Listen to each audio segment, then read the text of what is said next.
The 2025 NHL free agency class was definitely nothing too special. There was the chance at one point where we could have seen lots of highly rated names like, Mitch Marner, of course, Mikko Rantanen, Sam Bennett, Aaron Ekblad, Brad Marchand. There are lots of names that had the chance to potentially become available, and they, of course, did not because many players did sign back with their team and got extensions done. But for next year's free agent class, there, of course, is the opportunity to potentially see it be a very, very good one. Now, there is definitely the chance, though, we see something like this happen once again, where a lot of these players do sign some pretty big extensions, possibly with their current teams. So in today's video, we're going to take a look and kind of preview the 2026 NHL free agency class because there are some big name players that could potentially become available. And of course, we have seen the New York Rangers actually linked a little bit to the best player in the league in Connor McDavid, kind of thinking that maybe if there was the slim chance of him leaving, and if he actually did somehow leave the Edmonton Oilers too, I'm going to be honest, I just don't see it happening. But if he somehow did, it does seem like apparently the Rangers might be one of the few kind of teams who'd actually potentially consider going to. Those are some of the reports that have kind of come out there. Whether or not those are 100% true, we'll have to wait and see. And I'm sure Connor hasn't even kind of thought about most of this stuff yet. I'm sure he's kind of, really thinking about his kind of time in Edmonton and kind of what he wants to do there possibly. But I think going forward into this free agency class in 2026, there's the chance it could be something pretty spectacular. There are lots of very, very highly rated names, so we're going to take a look at some of those guys that could potentially sign with the Rangers if they make it to free agency in next year's summer. So let's get right into things here, and of course, the top player is Connor McDavid. We just talked about him, and like I said, I don't think he's going to become available. I think he is going to sign an extension at some point, more than likely this offseason with the Oilers. Whether or not that's a super long-term deal, like a, 6, 7, 8 year deal, or whether or not that's a, 3, 4, 5 year deal. We'll have to wait and see, but I do think he will be back with Edmonton, although if he does leave Edmonton, I do think, and would have to imagine the Rangers would be one of the top markets and one of the top teams actually kind of in the mix for Connor himself. But taking a look at the next player here, and that is Kirill Kaprizov, who I think is actually someone to keep an eye on. This is someone who, I do think it is somewhat possible to see possibly leave his current team, if that, of course, is the Minnesota Wild. I think he is definitely an interesting player. He did sign that 5-year deal a while ago now, worth $9 million per season. He's going to be a UFA, and, he did have an absolutely incredible 2024-25 season. Did only play 41 games played, but did have 56 points there, 1.37 points per game, 25 goals in 41 games played. Not bad at all. So he is obviously an elite player, a truly kind of top tier offensive threat. And I think if the Rangers could somehow pick him up, that would be pretty incredible. And, some fans may say, hey, well, how is this team going to open up that much cap space to go out there and sign one of these premier elite players? And the possibility can happen with the Rangers not possibly bringing back Artemi Panarin, or maybe he'd have to obviously kind of sign on a big kind of discount, but Artemi's in his last year of his contract for this upcoming season with a cap hit of about $11.64 million. So with that being said, if the Rangers don't bring him back, that's about $11.6 million the Rangers are saving in cap space. And then you also consider, some other contracts like a Carson Soucy, for example. He's got a $3.25 million cap hit that will also be coming off the books. And if they can find some trades for some other certain players, they could possibly open up even more if they really wanted to. So I think this team has the potential ability to possibly, have enough cap space available there to be able to sign one of these kind of premier elite players. And I think if one of them does become available, I'm sure the Rangers will be right in the mix there, because this team could really use a elite player like that being added in here, because Panarin is, eventually going to age out, right? He is a bit older there. He's not on the right side of 30 there. So I think if this team can go up there and add in a guy like Kaprizov there to kind of, take up, a lot of the money there, like Panarin has kind of done over the years, but also just kind of take in that kind of offensive role that Panarin has kind of played with this team, being consistently the top point producer for this team. If this squad can go up there and add in just a kind of younger player like that, it can be that top point producer and stuff like that. I think that's what's kind of ideal. So getting in a guy at some point next offseason there to kind of replace Artemi Panarin would not be a bad idea. And, I'm not against seeing Panarin come back, but I do think that if he does come back, it has to be on a kind of more discount deal. It cannot be anything close to this deal that he's on right now. And it really can't even be like close to 10 mil, even if he wants to be back with the Rangers. So hopefully, he's willing to take a big discount. Otherwise, I do think it's definitely possible he could end up signing somewhere else. And, I'm really not quite sure we're going to see an extension happen with Panarin there. And honestly, at this point, I don't think I want it to happen unless, like I said, it is for a pretty big discount.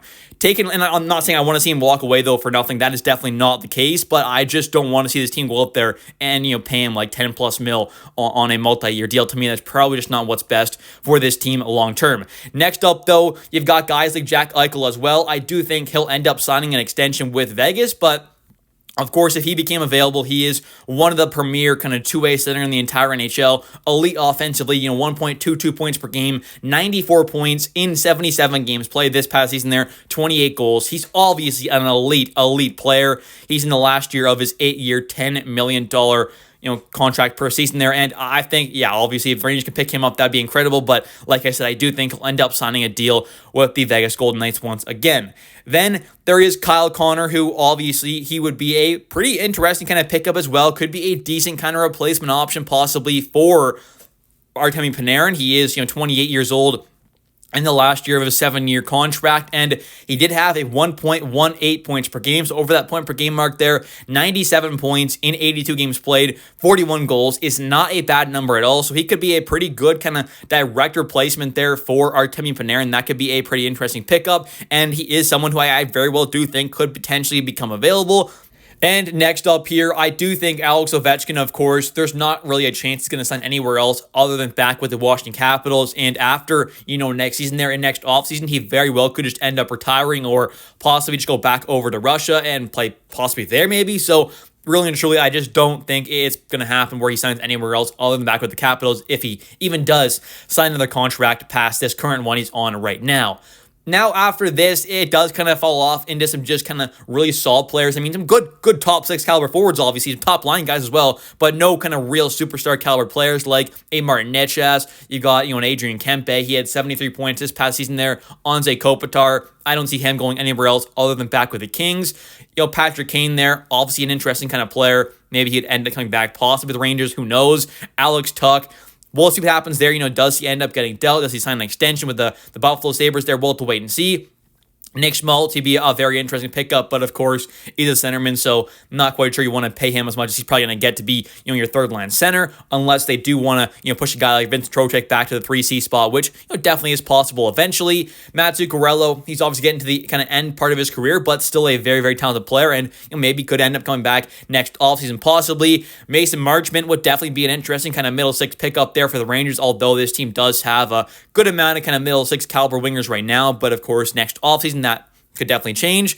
So overall, I do think there's a lot of kind of very talented players that are going to be potentially available on the defensive side of things and the forward side of things, but obviously on the forward side of things, there are a few really big kind of elite names like Connor McDavid, Kirill Kaprizov, Jack Eichel, Kyle Connor. So I think if the Rangers could pick up one of those guys, it would obviously be pretty incredible, but at the end of the day, a lot of what this team is going to be able to do next offseason is going to kind of come down to what they decide to do with Panarin. If they sign him back on a, big kind of 3-4 year deal with like near a $10 million cap hit, then obviously this team isn't going to have the flexibility to possibly sign a guy more than likely like Connor McDavid or Kaprizov or Eichel or Kyle Connor. But if they, don't sign back a guy like Panarin there, or they get him back on a big discount where he's making closer to like, 5-6 mil, then it definitely is possible maybe to go out there and sign a guy like Kaprizov or McDavid or Eichel or Connor. And I really do think if one of those 4 guys becomes available in free agency, the Rangers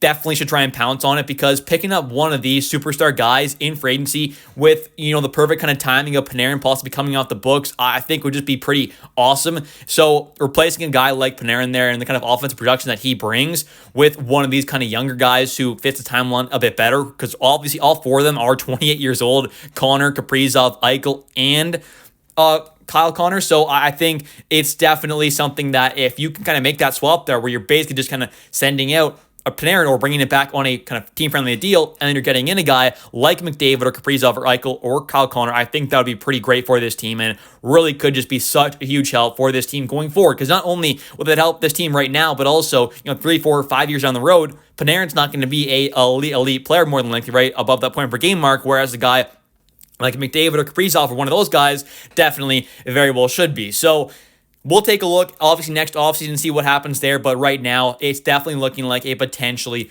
big 2026 free agent class, and it definitely could be quite exciting. Anyways, thank you all so much for watching today's video. If you have enjoyed, definitely don't forget to click that like and subscribe button for daily New York Rangers content, as I do post every single day a video about the New York Rangers at 10 a.m. Eastern Time. And also, definitely don't forget to comment down below your thoughts on this upcoming free agent class. Which players do you want to see the Rangers target? Do you think it's realistic to get one of those kind of, big four names there? Kyle Connor, Connor McDavid, Jack Eichel, or Kirill Kaprizov? Let me know your thoughts in the comment section down below. And also, what do you want to see this team do with Panarin? Do you want to see them bring him back on a shorter term kind of team-friendly deal? Do you think he'll sign a and a bigger 3-4 year deal, or do you think he'll just walk away for nothing in free agency? Let me know your thoughts in the comment section down below. I'll catch you next one, and let's go Rangers.